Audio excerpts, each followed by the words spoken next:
And they're like, hey, relax, son. The car comes to you. You know, we're like, relax. Could you re-register the plate? Was it available? Were you allowed to use the plate? Yeah. Oh, they let you use it? Yeah, awesome. Yeah. Nice. Those were, we just got new tags. It was good. That's awesome. Yeah.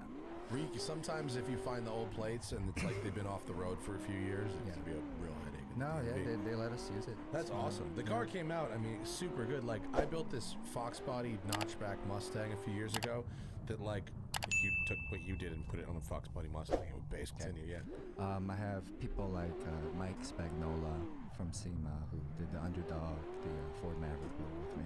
Oh yeah, Maverick. Yeah. That was cool too. Yeah. Maverick is like the little muscle car, the miniature muscle car. Yeah, almost. it's the Underdog car, man. Like it was housewives. Right? Pop culture in period. Anybody cool drive a Maverick? Wait, wasn't that Mad Max's first car? No, or is that? Well, he had the. That's a different car. No, the Mad Max car is the Australian market. Oh boy, I'm gonna take a fucking beating for not knowing this one. Is it a Mustang?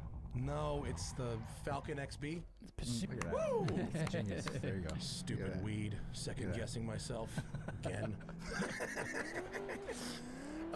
Okay, so your mentors are like industry people.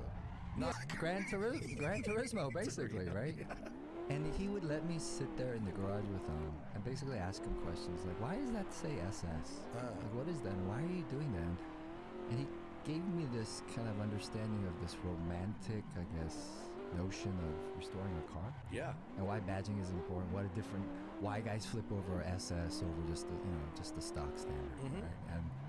And as a kid, it didn't make any sense. And the car's not cool. I'm into Knight Rider, like Dukes of Hazzard. Like I'm like, what is this old man car, right? Right. But there's quite a few like really cool people in the Southern California car community that are rocking Z's right now. So I would say culturally they are alive and well. And you've got Larry was here last week. Super excited. Did you see his pictures of the 400Z? Oh yeah. He got to do all over LA. He was like super excited about that. Yeah. I got to go see that car. Did you like it? Yeah. In person? In the pictures, you have no visceral reaction to it because you're like, that's a nice yellow and looks like an egg. That's great, it's like cool. And I think what Mr. Katayama wanted, and if he were alive, I think he would say, yeah, man, this is a great representation. And you sit in it and you feel, there's like goosebumps. It's like there's a great reaction. There's all these little Easter eggs in the car. That's fun, right? Yeah. And then you look at it and you go, what a blank canvas! Like, so many renders have come out, and you're like, yo, man, they've left it for us to take ownership. Well, they put the basics there. It's got a turbo motor, so it's going to be easily, modifiable. It's got manual gearbox. Yeah, and the Infinity. It probably is the red sport motor, I think. Yeah. Yeah, it's probably basically like a reskinned. They probably are going backwards, Infinity down. Yeah. So like the ocean, like you guys need to learn to drift on this dock. No, they took us in Irwindale and locked us up, right? And then, but the 350 was the easiest. I think it was a 350 in the movie, 350 or 370. I think that might have been a 370. Didn't the one? DK's car, the black one. No, it was a 350. Yeah. The easiest one.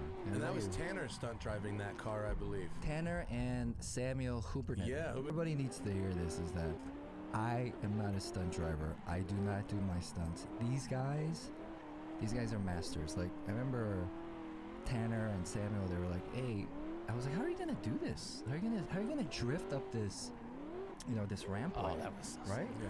I go, I thought this is like special effects. And he was like, no, let me show you. Like, put a quarter on the ground. And they went and they drifted. They go, we'll hit it with our like rear tire. Yeah. And they hit it. And yeah. They're like, for any actor to say that we do that is taking credit for years. Episode 1's up today, but Tanner is our stick, our track driver. Oh. So. Wait, he's in the helmet? No, he's being him. He gave it away. He's being him. He's being himself, but he's our tame racing driver, as it were. But we put him on camera, and he gets to curse. He actually says "fuck" on camera, which might be the first time ever that he does that. But the cars are super sketchy and crazy, and when we were doing it, it's super low budget. So I drove the camera car, and Tanner was stunt driving. And turn 2. He had figured out how to do an entry speed slide that broke right as the van exited. Like, what kind of a fucking weird robot are you? Well, he must just have this encyclopedia, like, in his hands and ass, really. Yeah.